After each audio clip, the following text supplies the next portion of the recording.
जीवन चरित कहता है, ये बात रत्नी देवी जी का जीवन चरित कहता है कि वो 9वें स्थान पर गुरु जी के चरणों में आए। और आप सबने सुना, 3-4 बार आप सुन चुके हैं कि कैसे आए। बाल्यावस्था में ही उन्होंने माला जाप करना, ईश्वर ध्यान करना सीख लिया था।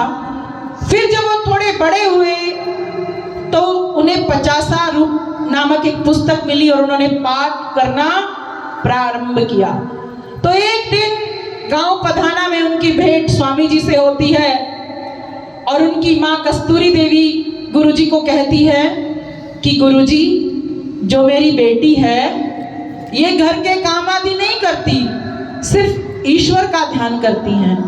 और जब रत्नी देवी जी गुरुजी के पास आए तो वो थोड़ी सी मूंगफली और तुलसी के पत्ते लेकर आए, क्योंकि उन्हें पता था कि कभी भी संतों के पास खाली हाथ नहीं जाते। तो गुरुजी क्या करते हैं कि बहुत सारी मिठाइयाँ, बहुत सारे पकवान स्वामी जी के पास थे। स्वामी जी ने किसी भी पकवान को, मिठाई को नहीं खाया। और जब रत्नी देवी जी द्वारा चढ़ाया हुआ प्रसाद स्वामी जी ने गिरियां निकालकर संगत में बांटी और छिलके स्वामी जी ने स्वयं खाए, तो रत्नी देवी जी गदगद प्रफुल्लित हो गए कि देखो गुरुजी को भी कितना प्रेम है मेरे से। बस जो उनके अंदर भाव थे वो और ज्यादा गहरे होते चले गए, गहराई में जाते चले गए। और जब माता जी ये बात कहती है स्वामी जी से कि ये मेरी बेटी घर का काम नहीं करती, सिर्फ ईश्वर ध्यान करती है, तो स्वामी जी बिना बताए कहते हैं कि रत्नी बेटे, जबकि किसी ने स्वामी जी को देवी जी का नाम नहीं बताया था, तो जैसे ही उनके नाम का उच्चारण स्वामी जी करते हैं और कहते हैं कि आप घर के काम भी किया करें, तो फटाक देसी जवाब देवी जी जवाब देते हैं कि आपने तो 50 में लिखा है कि जिस काम के करने से परमात्मा नहीं मिलता, बेकार है कर्म वो जिसमें नहीं सफलता। देखो उनके भाव वो गुरुजी के चरणों में बता रहे थे कि मुझे तो ईश्वर की प्राप्ति करनी है, मुझे इस घर आदि के काम में नहीं फंसना। और फिर मैंने पहले भी बताया कि उनके तलवार सामने थी तब भी एक बात थी, और उनके हाथ पे अंगार था तब भी उनकी एक ही बात थी। और जब वो उनके बहुत गहरे भाव थे स्वामी जी से मिलने के लिए, तो वो 40 दिन का व्रत करते हैं। बल्कि वो 40 दिन का नहीं करते, वो कुछ इस प्रकार से व्रत करते हैं कि जब तक मुझे गुरुदेव के दर्शन नहीं होंगे मैं अनशन नहीं त्यागूंगी, ऐसे भाव वो मन में रखते हैं। तो क्या होता है कि उनका मामा उन्हें ताना देता है, जैसे ही वो लस्सी पीती हैं, दूध पीती हैं, तो वो कहते हैं उनके मामा उनको कि ये कैसा व्रत है, लस्सी पीती है, दूध पीती है, घी खाती है, इसका क्या बिगड़ रहा है। ये बात उनके हृदय को ठेस करती है। तो देवी जी सिर्फ जल में यज्ञ की बभूति लेकर के रहती हैं। और क्या लगन कि तब तक है अनशन जारी जब तक ना मिले गुरु दरबारी। यही बात रटती हैं देवी जी कि मुझे तो गुरुजी के दर्शन करने हैं, मुझे तो गुरुजी के दर्शन करने हैं। तो जैसे तैसे देवी जी को पता चलता है, जो आस पड़ोस की माताएं हैं वो देखती हैं कि देवी जी के ऊपर बहुत अत्याचार हो रहे हैं, अगर इन्हें गुरुजी के दर्शन हो जाएंगे तो ये भोजन आदि करना प्रारंभ कर देंगी। तो होता क्या है कि माताओं के हाथ एक पर्चा लगता है गुरुजी का इश्तिहार कि गांव भस्ताड़ा में गुरुजी का यज्ञ चल रहा है। तो वो चोरी चोरी चुपके चुपके ये बात रत्नी देवी जी तक पहुंचाती हैं कि वहां पर स्वामी जी का यज्ञ चल रहा है। तो देवी जी की तीव्र इच्छा होती है कि मैं वहां पर जाकर दर्शन कर लूं। तो एक मिस्त्री की माँ को, जो आस पड़ोस की औरतें हैं, वो कहती हैं कि आप रत्नी देवी जी को लेकर जा सकती हैं चोरी चोरी। तो रात्रि में देवी जी और वो मिस्त्री की माँ पहुंचते हैं, तो देवी जी के पैरों में बहुत बड़े बड़े छाले पड़ जाते हैं और यहाँ तक होता है कि शरीर बहुत कमजोर हो चुका था, तो उनको चलने में भी बहुत तकलीफ होती है, लेकिन शारीरिक रूप से। और हृदय में तो सिर्फ एक ही बात थी कि मुझे गुरुजी से मिलना है। और जैसे ही देवी जी बस्ताड़े में गुरुजी के पास पहुंचे, तो पहुंचते ही स्वामी जी ने भी एक ही बात पूछी, क्या कि क्या घर वालों की मर्जी से आए हो? तो देवी जी ने कहा कि नहीं, मैं तो घर वालों से चोरी छिप कर आई हूं। तो गुरुजी कहते हैं कि वापस जाओ। मैं तो उनको अपने पास रखता हूं जो अपने परिवार वालों की सहमति से आते हैं, ईश्वर का ध्यान करते हैं, ओम तत्सत का जाप करते हैं, यज्ञ करते हैं। मैं केवल उन्हीं को रखता हूं, चोरी छिपे आए हुए को नहीं रखता। तो जो साथ में माता जी थे वो गुरुजी से प्रार्थना करते हैं कि देवी जी अनशन पर हैं, और जब उनका ये अनशन है कि जब तक वो आपके दर्शन नहीं करती तब तक वो अन्न ग्रहण नहीं करेंगी। तो देखो स्वामी जी कहते हैं कि 2 रोटी लो और जाते जाते खा लेना। तो स्वामी जी ने भी परीक्षा ली देवी जी की कि शायद देवी जी अपने रास्ते से थोड़ा बहुत हट जाएं, लेकिन कहते हैं ना कि जिस पर ईश्वर की कृपा हो उसके भाव गहरे ही होते जाते हैं, कभी भी हटते नहीं हैं। तो फिर देवी जी ने वो रोटियां ली और चलते चलते खानी शुरू की और आ गई।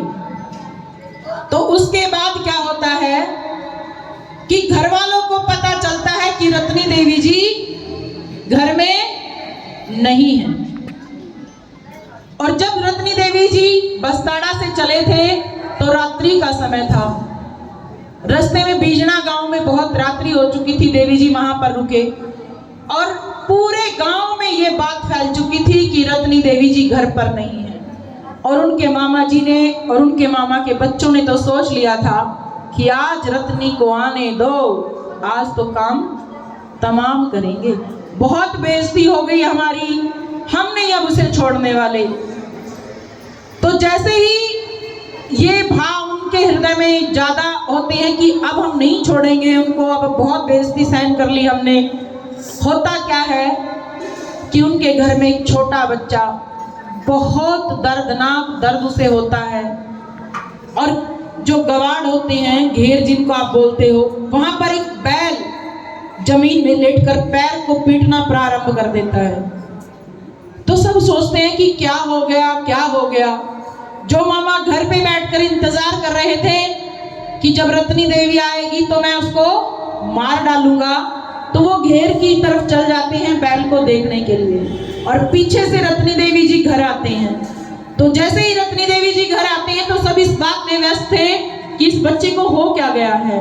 तो देवी जी उस बच्चे को यज्ञ की बबूत चटाते हैं और थोड़ा सा जल पिलाते हैं, तो वो बच्चा एकदम से ठीक हो जाता है। फिर सबके दिल में यही बात आती है कि देखो देवी जी ने इसको यज्ञ की भस्म दी और जल दिया, अब ये स्वस्थ हो गया है। फिर ऐसा ही बैल के साथ होता है। तो फिर जो उनके हृदय में गुस्सा था वो छू मंत्र दूर हो जाता है। उस दिन तो देवी जी बच जाते हैं, लेकिन देवी जी के हृदय में फिर भी यही टीस होती है कि मुझे गुरुजी के पास जाना है। फिर जहाँ देवी जी ससुराल थी देवी जी की, वहां पर वो लेने के लिए आए हुए थे। देवी जी का जाने का बिल्कुल भी मन नहीं था। तो उनकी जेठानी के बारे में लिखा हुआ है कि वो कह रही हैं कि उनको तो करतब देखकर ही लग रहा था कि ये रत्नी देवी जी घर बसाने वाले नहीं है। क्यों? क्योंकि वो सुबह उठते, स्नान आदि करते, 50 पाठ करते, गीता पाठ करते, फिर कीड़ियों को जिमाने के लिए जाते। तो वो देखती हैं कि जब कीड़ियों को जिमा कर आती हैं तो नंगे पैर जाती हैं और पैर ऐसे बचा बचा के रखती हैं कि कहीं कोई भी चींटी मेरे पैरों के नीचे आकर के मर ना जाए। तो वो कहती हैं कि मुश्किल ही है कि ये घर बसाएगी, लेकिन फिर भी जैसे तैसे उनको ले जाया जाता है। वहां पर भी उनका यही रहता है और साथ में देवी जी 50 और गुरुजी की फोटो लेकर के जाती हैं। तो एक दिन ऐसा होता है कि देवी जी पर वहां भी बहुत अत्याचार बढ़ जाते हैं। अत्याचार बढ़ने के बाद देवी जी सोचते हैं कि ऐसी वहां थी, वहां भी अत्याचार थे मामा के घर, और यहाँ भी अत्याचारों की कमी नहीं है। तो एक दिन देवी जी बहुत दुखी हो जाते हैं और वो रात्रि के समय में उस फोटो को लेकर के कहाँ चले जाते हैं? ईंख के खेत में। तो उस ईंख के खेत में जाते हैं, उससे पहले वो एक बार अपनी माँ को पत्र भी लिखते हैं कि आपकी बेटी बहुत दुखी है। लेकिन जब एक बार वो गुरुजी को पत्र लिखते हैं और उसके अंदर तुलसी के पत्ते छोड़ देते हैं, तो उस पत्र को लेकर महात्मा कमलानंद जी और उसी गांव से आभेराम पिताजी और राजदेवी माता फल्गु तीर्थ पर स्वामी जी थे, वहां पहुंचते हैं। तो ऐसा होता है कि गुरुजी उस कैंप से बाहर जाते हैं कुछ समय के लिए। कहां पर जाते हैं? रत्नी देवी जी के पास, आकाश मार्ग से। इस बात का खुलासा तब होता है जब रत्नी देवी जी अपने घर आती हैं और बताती हैं कि एक दिन मेरे साथ ऐसा ऐसा हुआ और मैं बहुत दुखी थी, मैं ईंख के खेत में खड़ी बैठी थी, तो मुझे गुरुजी ने कहा कि बेटी अब तंग मत हो, कुछ ही समय बचा है शरण में आने के लिए, या ये कहें कि सन्यासिनी होने के लिए। तो फिर होता ये है कि कुछ समय के बाद फिर देवी जी की भेंट होती है गुरुजी से गांव कुटेल में। तो गुरुजी कहते हैं कि आप हरिद्वार के यज्ञ में आना, वहां पर कुंभ का मेला चला हुआ है। लेकिन जैसे ही देवी जी 2-3 किलोमीटर चलते हैं तो गुरुजी रोक देते हैं कि आप अभी मत जाना।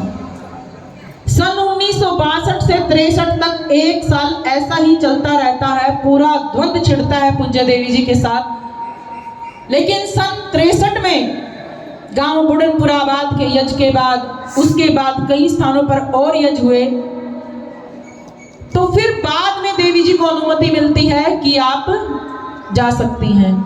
लेकिन उसी बीच ये होता है कि जो उनका जेठ होता है वो एक दिन देवी जी को खूब पीटता है और गुरुजी की फोटो को लात मार देता है।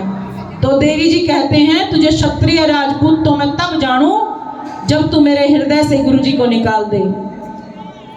और बार बार देवी जी उनको यही ताने देती हैं। तो फिर ऐसा होता है कि जो महिलाएं हैं परिवार की, उनमें वातावरण बदलने लगता है और पूज्य देवी जी कहती हैं कि मुझे तो हरिद्वार जाना है गुरुजी के पास।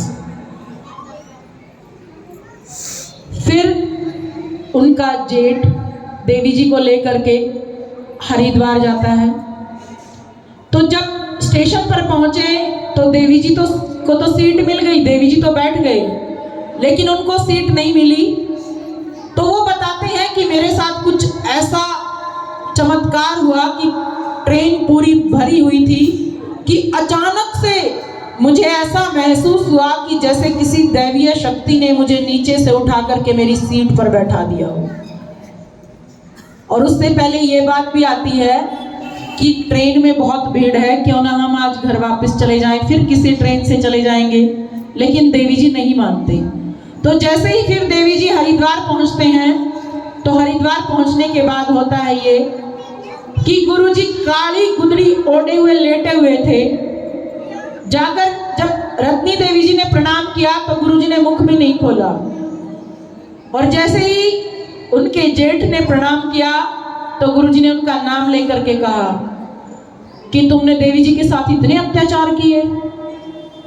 जो रास्ते में ट्रेन वाली बात थी या फिर गुरुजी की फोटो को लात मारने वाली बात थी, तो गुरुजी ने अपने मुख से उनको सारी बताई। तो वो कहने लगे कि ये कोई ऐसे वैसे बाबा नहीं है, ये तो कोई पहुंचे हुए सिद्ध महात्मा है।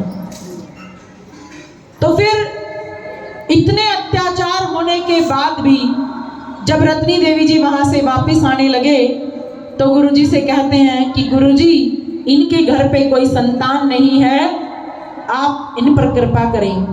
तो फिर गुरुजी उन पर कृपा करते हैं और उनके घर संतान होती है।